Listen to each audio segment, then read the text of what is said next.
widespread flooding across the region. We're now taking a live look at a problem spot at Basilica Picnic Grove. That's in Adams County, just along the Conewago Creek. We're working to keep you informed as we continue to feel the impacts of what's left from Debby. Now, strong winds and heavy rains have left a lot of destruction behind. One spot, Harrisburg, massive hole in the ceiling of this church, obviously allowing all that debris to fall through. The storms also caused people to lose power along Dairy Street. We even saw some people working to clean up some of the fallen tree branches and debris in front of their houses.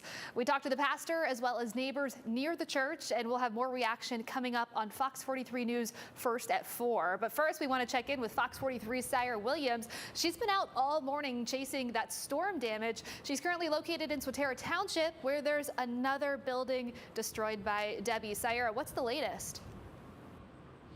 Yeah, good morning, Danielle. So you just heard about that church in Harrisburg. I want to give you a look at what's here in Swatara Township. Right now, what you're looking at is the inclinator, elevator, and lifts factory building. And as you can see, the siding was blown off. Insulation is just all across the back part here, as well as that tangled metal. Now, again, this is the impact that we're feeling all across the county here. We've seen some damage over on Magnolia Road, but here in Swatara Township, you can see trees uprooted. You can see that metal just bent and scraped, limbs all over the back here, as well as even this trailer. If you take a look at this trailer here, you can see something had hit it so hard on the right hand side, it is crushed in, as well as a metal picnic table just thrown upside down. Now, we've been out here since 8 a.m. We've been seeing showers come and then disappear. The wind, it picks up and then it settles down.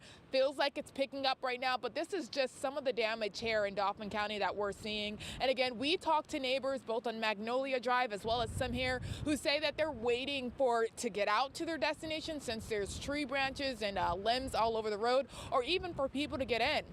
We talked with city crew officials who say they just don't have the capacity to, do all the storm cleanup. So they're asking for mutual aid to help come in and clean up this damage. Now, here at the inclinator and elevators, as well as lifts building, it's been sectioned off. Caution tape is here, and we're just waiting to hear back on what they're going to be doing. But Danielle, I know it's going to be a busy day as people are waking up and trying to commute and get to their destination today.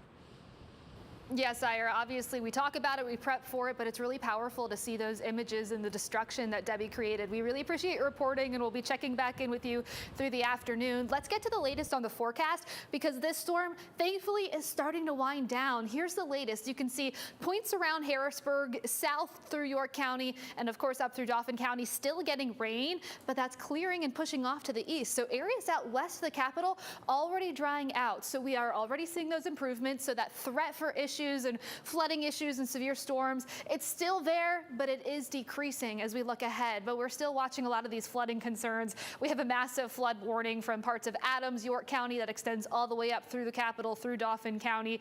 Also looking at a flood warning in places for southern Mifflin, Juniata, and Perry counties. All of that going through this afternoon. Also keeping an eye on area creeks and streams. We do have a river flood warning as we go on through Sunday. This is for the Yellow Breaches, where water has climbed really quickly at this location. We are currently at minor flood stage, nearly 9 feet high, that water, but I anticipate us climbing to that next flood stage as we look ahead. We've been seeing reports coming in from this area. Here's one from Brian, and I know we also have some video and some viewer photos from another area. Take a look at this. This is over in Camp Hill, and just a crazy amount of water. Cedar Run Park, of course, over in Cumberland County. We appreciate you guys sending in this video and sharing it with us. We also want to make sure you are safe when you are doing so. So please remember all those safety tips as we are looking out and watching all of this damage and starting to recover. Good news is this line continues to push off to the east as we look ahead. I'm not saying it's a perfectly dry Friday night, but it's certainly looking a whole lot better. Just an isolated shower chance as we get closer to dinner time. Not expecting a whole lot more rain, maybe another 1/10 to 1/2 of an inch, depending on where you are. Still watching for flooding issues, though. Of course, all that water comes downstream. So most of our area in a flood watch through 6 p.m. p.m.